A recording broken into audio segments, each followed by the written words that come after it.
Hi everyone! For today's video guys, I'm gonna prepare my food for today. So I'm going to cooking a sinigang, fish sinigang. So this is my ingredients guys. This is our water spinach. And this one is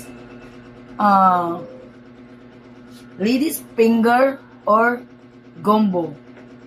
Yan. And also this one, I will put this one. Tomatoes and onion. And this is for the sinigang mix. Sinigang mix guys. Yan. So I'm gonna prepare guys. And this is my fish. Yan, very fresh yan guys. Fresh. Fish. Yan. So, I'm gonna prepare guys.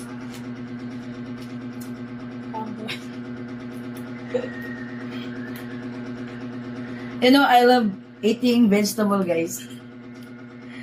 Mostly the water spinach.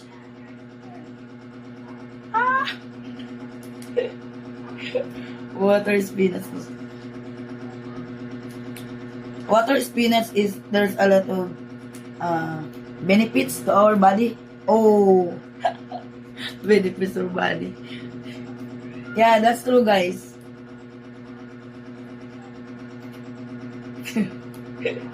Make it, look this. This is. I will put this. I will buy this from the market.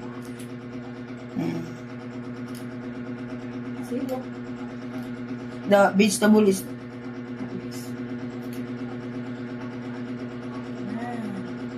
vegetable. I love vegetable every day. Every day. Every day. Yeah, every day guys.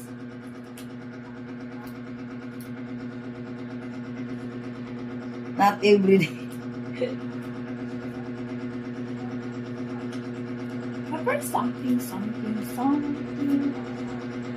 Yeah.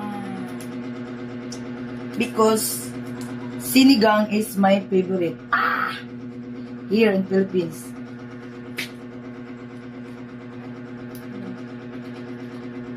I love sinigang.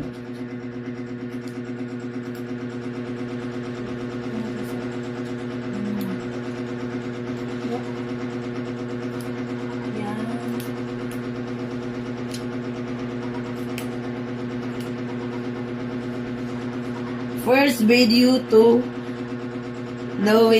going to cook. I'm going to cook.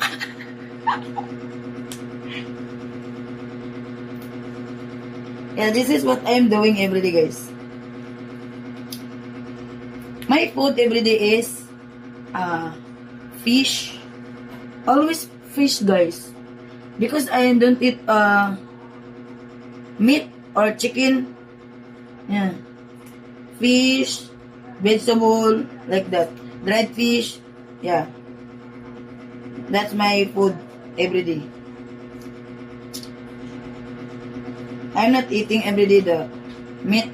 No.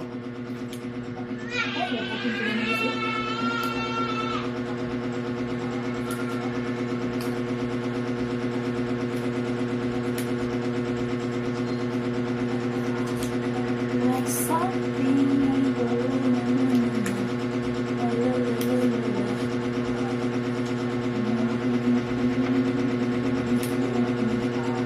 Cooking show. For today's video, the Lisa's cooking show.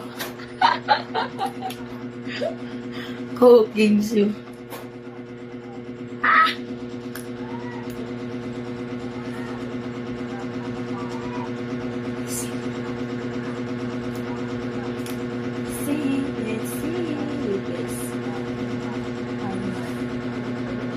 Hi guys, my sinigang, fish sinigang is already cooked na guys.